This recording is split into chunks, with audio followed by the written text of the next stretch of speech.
Now, 5 a.m. on WKYT this morning, a high-profile Lexington murder case returns to court today. We'll explain why the outcome could soon change for one of the accused suspects. The search continues for two suspects involved in a robbery at a Nicholasville Dairy Queen. Despite surveillance video capturing the crime, police are still having trouble identifying the robbers. And a Jessamine County boy is putting his own battle aside to help his fellow students. We'll show you how, coming up on WKYT this morning.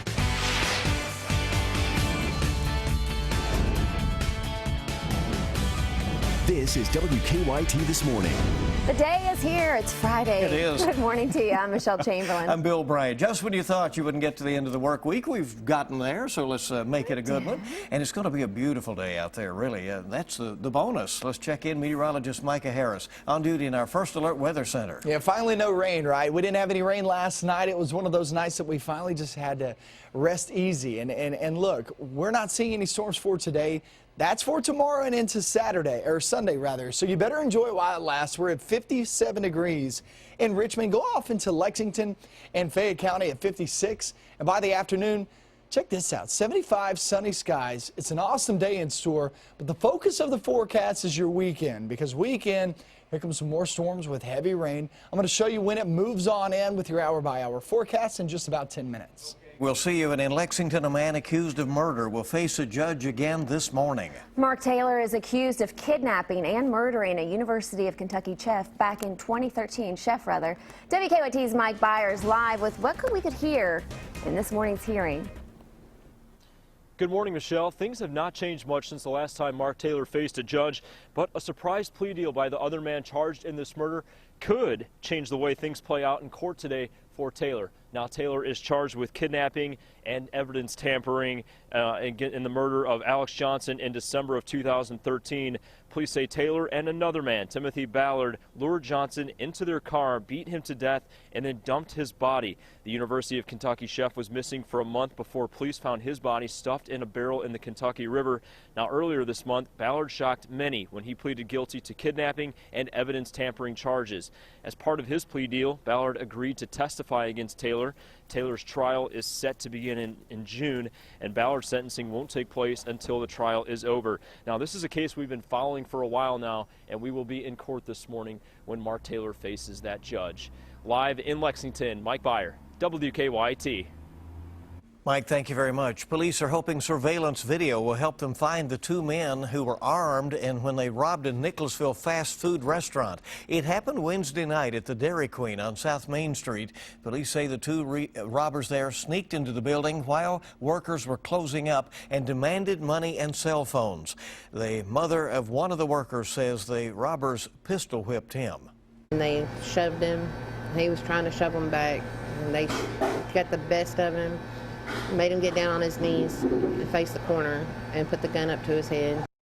He was not seriously injured. Police say they're having a hard time identifying the robbers because both had their faces covered.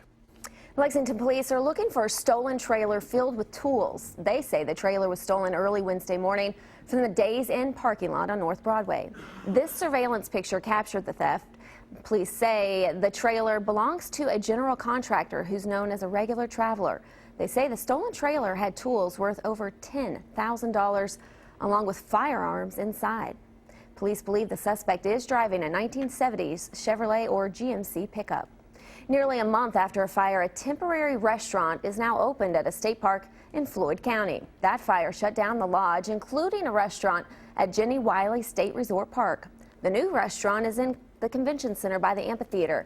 But the lodge is still closed, and park leaders aren't sure when it will reopen. Investigators also aren't sure what caused the fire. The Fayette County Health Department is taking steps to fight mosquitoes and the Zika virus. Health Department leaders say they are targeting hotspots where they have received the most complaints about mosquitoes over the last 2 years. Starting next week, they'll be going door to door in those areas to look for standing water and to help homeowners keep mosquitoes away. A woman who lives in one of those areas says it's good news. I got a new grandbaby and I like to sit out here with him. We don't want that problem.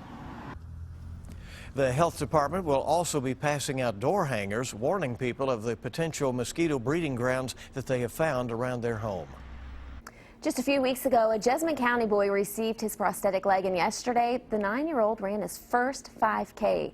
The boy's mother, Donald Nichols, says Wang Jin's right foot was extremely underdeveloped at birth. In December, doctors amputated it and part of the leg. Nichols says her son was training for the 5K the day after he got his leg.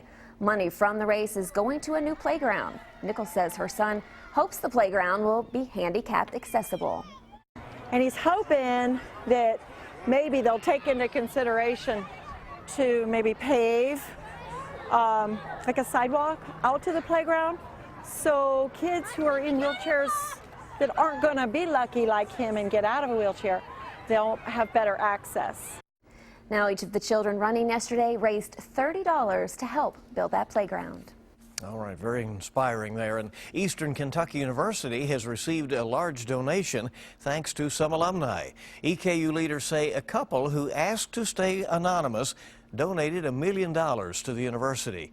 They say half of the money is to be used for art or art design studio scholarships, and the other half can be used for elementary education scholarships.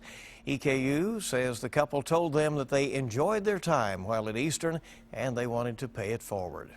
A Lexington Bridge is getting some bright artwork. New sculptures on the Oliver Lewis Bridge on Oliver Lewis Way near Manchester Street will be lit during a ceremony tonight. It starts at 8 o'clock and it will end with a fireworks show. It is free and open to the public. You can listen for those fireworks as well. Good to have you along on WKYT this morning. Hey, we're just getting started on your Friday with all the latest news. A 9-year-old Little Leaguer isn't letting his disability keep him from swinging for the fences. More on his inspiring story after the break.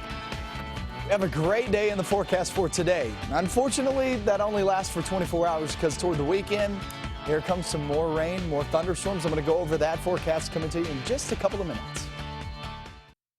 Now, your zone-by-zone forecast with meteorologist Micah Harris. What's really wild to think about is Monday was the last time I was able to say, hey, we have dry conditions outside.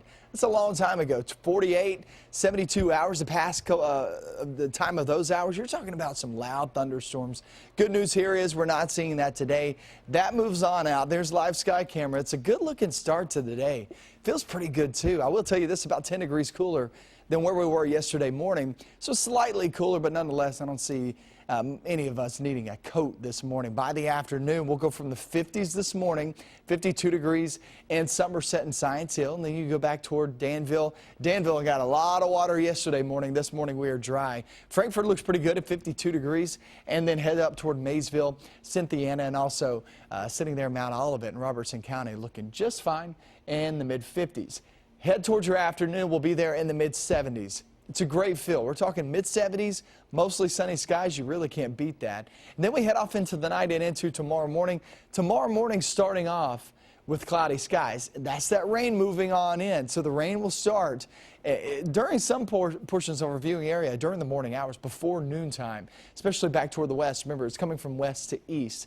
So eastern areas will get it a little bit later, right around noontime to early afternoon there for eastern Kentucky. But remember, it's not going to be an all-day thing. You're not going to have it just widespread all day long. You will get breaks. You'll be able to throw some events, some plans into there, and you'll just have to keep track on that on our weather and traffic app. You can always have that. It's on your handheld phone, so download that and we'll get it going for you this weekend. So more storms move on in Saturday and Sunday. Both of those days are pretty good chances. We're talking 60-70% as these storms roll on through. The good news here is no major severe weather threat and no flooding threat. So there's some good news for us, but we'll still need to be watching those storms as they travel on through. Let's talk about your 7-day. What do we see long term? Well, the next couple of days, remember, today is an awesome day. Saturday and Sunday, not so much. But heading toward next week, look at that cool shot of air. We're talking low to mid-60s, and that is well below average, average being right around that 70-degree reading. And then Thursday of next week, partly sunny at 70 degrees. And then Friday, Saturday, guys, those days look great for the Oaks going on, or the Derby over in Louisville. Yeah, so it looks really good later on in the work week. But, yeah, I mean, this is the only break we have, really, until we hit probably Wednesday, Thursday of next week. So it's really going to be another active string of days that we need to watch, especially this weekend with those storms moving on in. All right.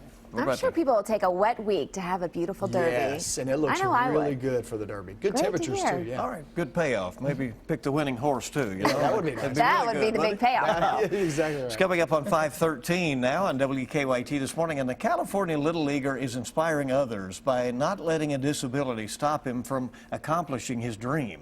He excels at every position. He just does not let any position, take him down. He just does it all.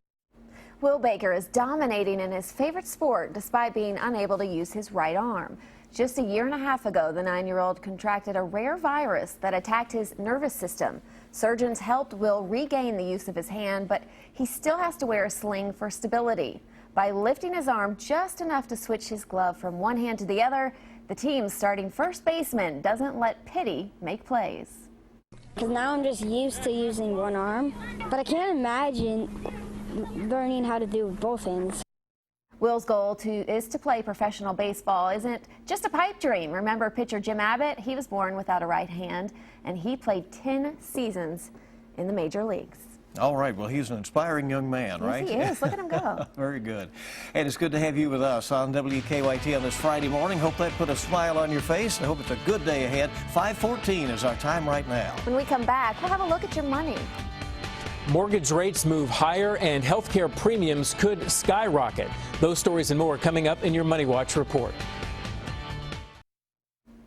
Hey, good morning. Welcome back in. WKYT this morning on the air, 5:17 on your Friday. Mortgage rates move higher and hot dogs are selling like hot cakes. And healthcare premiums could skyrocket. Brian Webb has the latest on your money. Mortgage rates moved higher this week. Freddie Mac says the average 30-year fixed-rate mortgage increased to 3.66% from 3.59% last week. That brings it close to its level a year ago. The average rate on 15-year fixed mortgages ticked up to 2.89%. It was a down day for the markets Thursday. The Dow lost 210 points. The Nasdaq lost 57.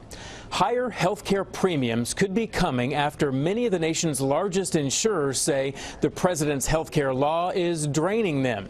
They're setting the stage for hikes in 2017 that could reach well into the double digits. The Obama administration calls the reports premature and overblown. And hot dogs are selling like hotcakes at Burger King. Restaurant Brands International said sales rose by 4.4%, boosted by the introduction of hot dogs on the menu. Total revenue was just over $918 million. That was just shy of analysts' expectations. And that's your Money Watch report. For more, log on to CBSMoneyWatch.com. In New York, I'm Brian Webb. Ford Motor Company's profits more than doubled during the first 3 months of this year, giving the 113-year-old automaker its best first quarter in history. Ford's results were lifted by strong U.S. sales and a continued turnaround in Europe. The carmaker's European profit during the first quarter topped all of the company's European earnings collected during the entirety of 2015. Overall, the number of cars Ford sold worldwide last quarter rose nearly 10% to 1.7 million. Lifting revenue to $38 billion. So some heady days for Ford. And we had the story earlier in the week, they're moving into China now with their trucks as well. Yeah. So there you go. 5:19 on WKYT as you rise and shine on your Friday. More news coming right up. Sports is next. John Calipari yesterday exuded swagger and a lot of it. We had Swaggy Cal on the treadmill, and what he says is one of the greatest quotes you will ever hear from UK's basketball coach. And we also talk about the NFL draft that was last night. That's next in sports. We're in the mid-50s early this morning. Good news here is we have no rain to speak of, not just this morning, but toward the afternoon too. So all in all, it looks like a fantastic day. We go through the 50s this morning, but by the afternoon, hit the mid-70s. So going through the day, I don't see anybody being upset with this weather. I mean, your emoji cast looks like this. Happy this morning. Happy with some sunglasses on later on this afternoon. Just good looking weather in store. 75 degrees, mostly sunny skies. You got to love that. And you better be happy. You better enjoy it today, because this weekend you won't see these happy face emojis. I promise you that, because we're going to get a lot more rain sliding into the forecast later on this weekend. And I'm going to go over that coming up in just about 10 minutes. First, let's check out sports, see what's going on.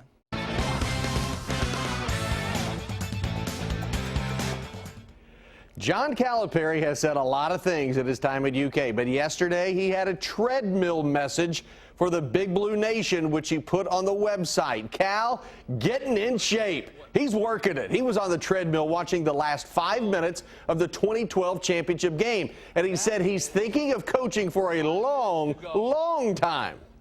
And what would that mean if I'm at Kentucky for another 20? What would that mean?